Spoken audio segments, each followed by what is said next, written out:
안녕하세요. 결혼한 지 6년 차. 이제 어린이집 다니기 시작한 남자아이를 키우고 있는 30대 주부예요. 그동안 어디다 말도 못하고 소갈이만 하다가 이제 상황이 어느 정도 정리가 돼서 이렇게 이야기를 해보러 왔습니다. 근 6개월 동안 신우 때문에 마음고생이 이만저만이 아니었거든요. 저도 그렇고 남편도 그렇고 가진 거 없는 흙수저끼리 만나서 그래도 어떻게 한번 잘 살아보겠다고 허리띠 졸라매고 죽기 살기로 악착같이 지내서 이제 좀 숨통이 트이나 했는데 다른 사람도 아니고 가족들이 이렇게 힘들게 할 줄은 생각도 못했답니다. 그리고 요새 다른 집들도 그렇게 자식들을 차별하나요?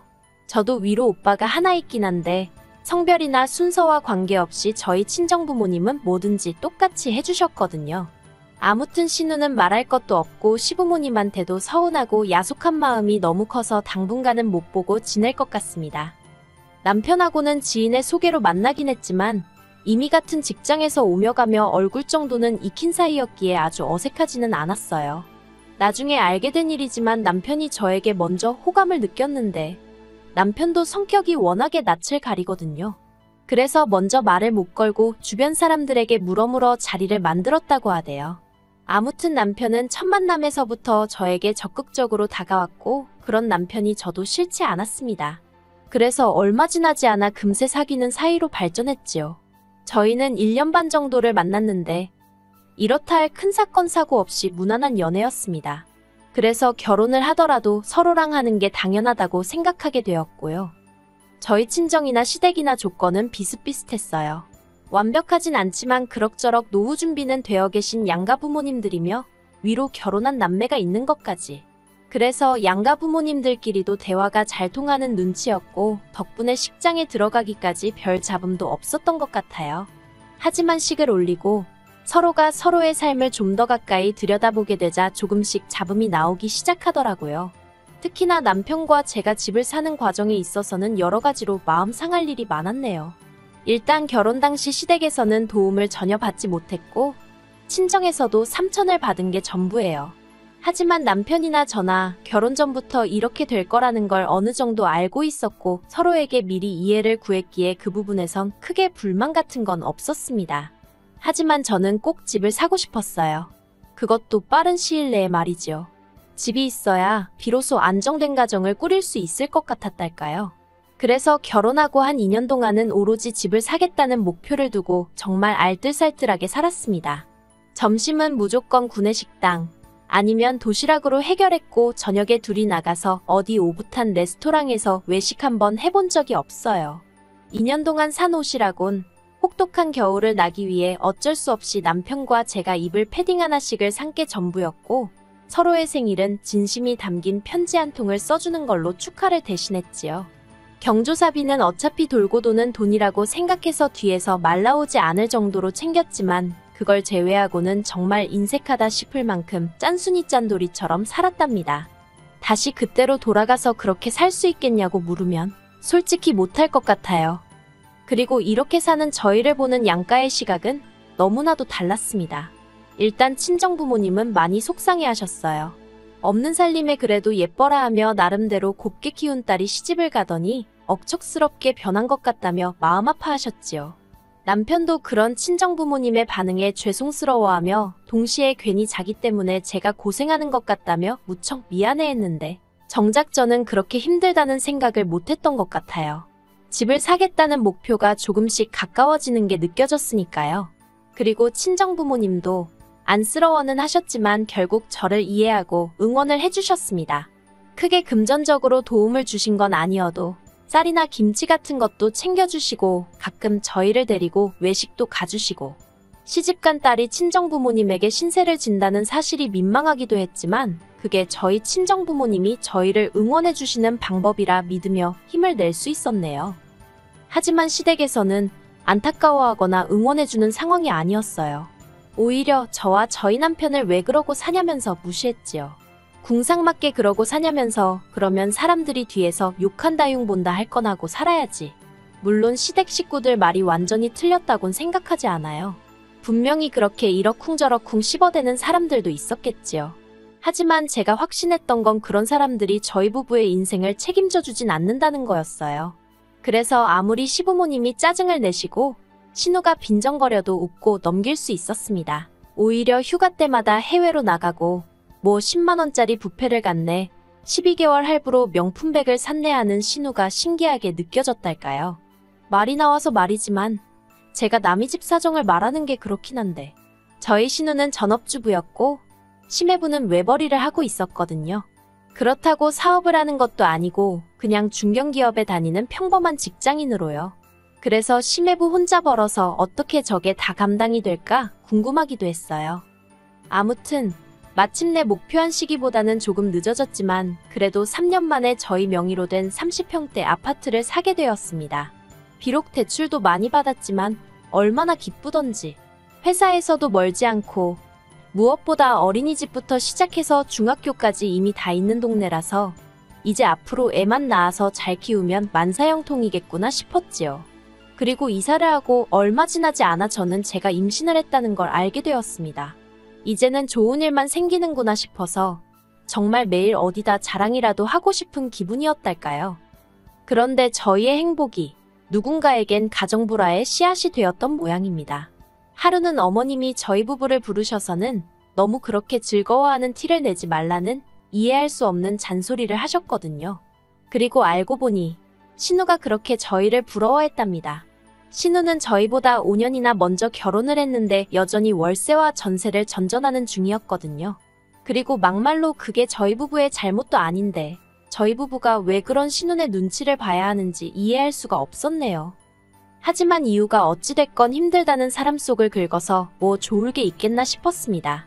그래서 어머님 말씀대로 이후로 신우네와 만날 때면 최대한 말수를 아끼고 말 그대로 즐거운 티를 내지 않으려고 했어요. 심지어 신우 기분이 너무 안 좋아 보일 때면 제가 남편과 다퉜다는 식으로 거짓말을 하기도 했는데 그러면 저를 위로해주는 척을 하면서 얼마나 좋아하는지 그게 눈에 보이더라니까요. 그럴 때면 신우에게 미안하면서도 동시에 신우는 우리 부부가 잘 못 지내길 바라는 건가 싶어서 씁쓸한 마음을 감추기가 쉽지 않대요. 그리고 얼마 후 신우네도 마침내 집을 사게 되었다는 소식을 들었습니다.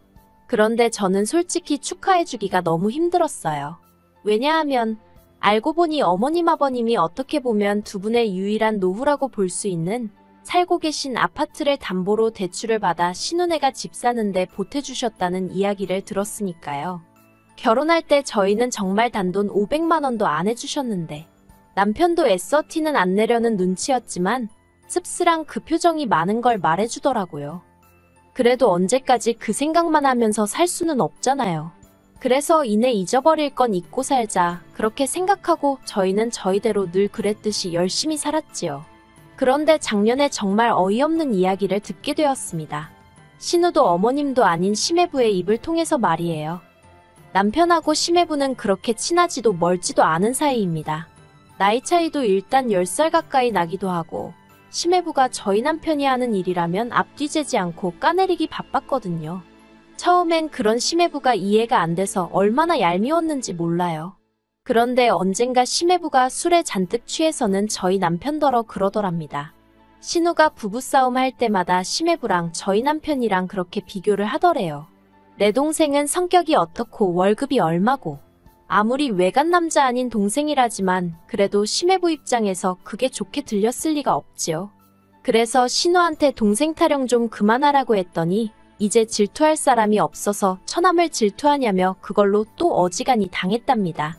그런 이야기를 하면서 심해부가 저희 남편더러 미안하다고 그런데 자꾸 신우가 했던 말이 생각이 나고 그러면 자기도 모르게 말이 세게 나간다고. 아무튼 그래도 그런 대화를 한번 나누고 나니까 둘의 사이가 어느 정도는 나아지긴 했어요. 그렇지만 여전히 가깝다고 보기엔 조금은 무리가 있었지요. 그런데 그런 심해부가 남편더러 할 말이 있다며 만나자고 했다더라고요. 생각보다 일찍 들어온 남편에게 심해부랑 무슨 이야기를 했냐고 물었어요. 그러자 남편이 황당하다는 듯이 신우가 이제 시조카가 초등학교에 들어가는데 집이 너무 작다면서 이사를 가자고 조른다며 하소연을 하더랍니다. 모아놓은 돈도 없는데 무조건 이사를 가자고 그런다고 죽겠다면서 아주 앓는 소리 죽는 소리를 해댄 모양이 돼요. 그래서 제가 남편더러 뭐라고 했냐니까 뭐라고 하나마나 해줄 말이 있어야 말이지. 그러면서 그냥 힘내라고 했다고 그러대요.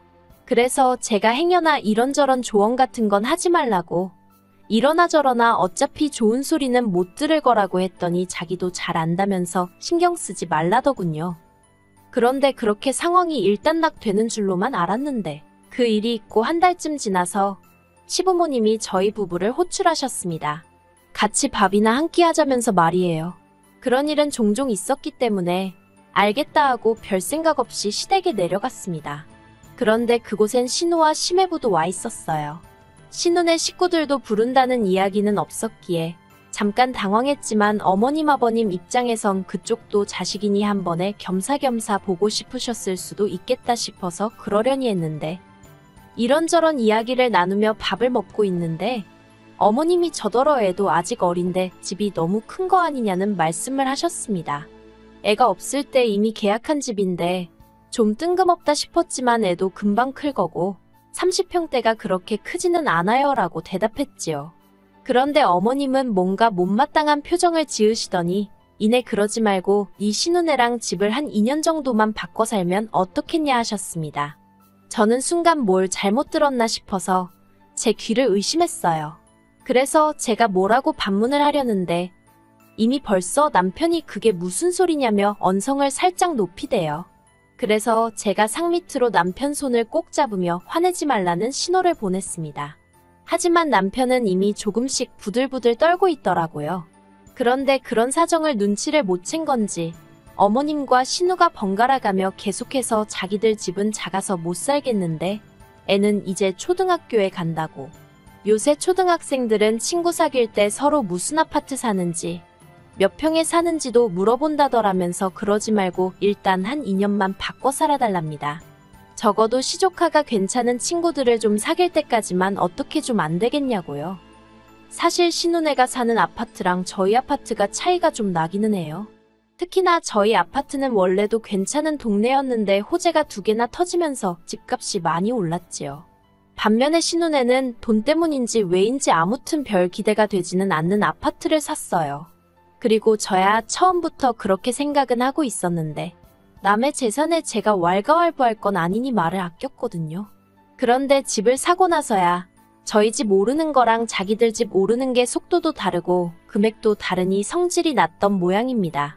그걸로도 시매부를 어지간히 잡들이를 한 모양이래요. 시매부도 불쌍한 게 집 사는데 자기 의견은 하나도 안 들어갔다고 했거든요. 아무튼 그런 와중에 저희 부부더러 집을 바꿔 살라니 저희 입에서 좋은 소리가 나갈 수가 없었지요. 특히나 남편은 그간에 쌓인 앙금이 다 터져나오듯이 소리를 지르기 시작했습니다. 결혼하고 나서 처갓집 볼 면목도 없이 10원 한 푼 도와준 적 없으면서 이제 와서 무슨 집을 바꿔 살라는 거냐고, 그게 말처럼 쉬운 일이냐고요. 그러자 신우가 명의를 바꾸자는 것도 아니고 당분간 바꿔 살아보자는 건데 너무하답니다. 남편이 그러다 누나가 안 나가고 버티면 그걸 내가 무슨 수로 상대하냐 싫다고 맞받아쳤어요. 솔직히 맞는 말이잖아요. 비밀번호를 바꾸고 어쩌고 방법이야 있겠지만 애시당초 왜 저희가 그런 불평과 어려움을 겪어야 하나요? 저도 남편 옆에서 거들고 싶고 따지고 들고 싶었지만 꾹 눌러 참고 있었습니다. 그런데 그때 신우가 저더러 아주 너 때문에 내 동생이 돈에 환장을 했다고 전에는 지부모 말이고 지누나 말이면 껌뻑 죽던 앤데 제가 남편을 다 버려놨답니다. 그리고 신우 입에서 그 말이 나오기가 무섭게 남편이 신우 뺨을 때렸어요. 신우가 벌개진 볼을 부여잡고는 벙쪄서는 남편을 노려보더니 미쳤냐고 악을 쓰기 시작했습니다. 어머님 아버님도 남편더러 후레자식이냐고 어디 지누나한테 손을 대냐고 소리를 지르셨지요. 웃긴 건 시매부는 그런 와중에 가만히 있더라고요. 남편은 그런 시댁 식구들을 향해서 해준 거 없이 바라는 거 지겹지도 않냐며 저를 만나서 그나마 이만큼 해놓고 살게 되었지. 아니었으면 자기야말로 평생 어머님 아버님 생활비나 대주고 신우한테 뒤통수나 맞으며 살지 않았겠냐고 고래고래 소리를 질렀습니다. 그리고는 2번 다시 안 보고 살아도 된다면서 연락하지 말라고 그러더군요. 그러자 신우가 저희 남편더러 어떻게 피 한 방울 안 섞인 여자 때문에 혈육을 벌이냐고 울더라고요. 그까짓 집 좀 바꿔 살자고 했다고 이런다면서. 그런데 신우가 끝까지 잘못 생각한 게 집이 문제가 아니었던 거예요. 정말 문제는 어머님 아버님이 자식 둘을 놓고 또 차별을 보여주셨다는 거지요. 이후로도 계속 시부모님은 일방적으로 저희에게 연락을 해오셨습니다. 가족한테 그렇게 상처를 줘놓고 2달이 뻗고 잠이 오냐? 네 누나가 불쌍하지도 않냐? 심지어 신우는 결국 심해부랑 이혼까지 하게 되었나 봐요. 심해부가 그날 어머님이랑 신우가 억지 쓰는 걸 보면서 그나마 애엄마라 참고 살았는데 이제 정말 있는 정 없는 정 다 떨어졌다며 이혼하자고 했다대요. 그리고 황당한 건 시부모님이 이제 혼자 된 신우 생활비를 저희더러 보태주랍니다. 저희 때문에 이렇게 된 거니까 진심으로 사죄하는 마음으로 그렇게 해주라나요. 그러니 남편이 눈이 안 돌아가겠어요? 결국 남편은 시댁 식구 모두를 연락처에서 차단했습니다. 뿐만 아니라 저더러 이사가자고 부동산에 아파트 내놓으라 하대요. 그래서 일단은 알겠다고 했는데 솔직히 저는 지금 이 아파트가 좋아서 마음이 복잡하네요. 그래도 남편이 이제 믿고 의지하고 기댈 곳은 저 하나뿐일 테니 남편 마음 편한 쪽으로 해주려고요. 아무튼 사람이 욕심이 크면 화를 입는다더니 정말 옛말 틀린 거 하나 없는 것 같아요.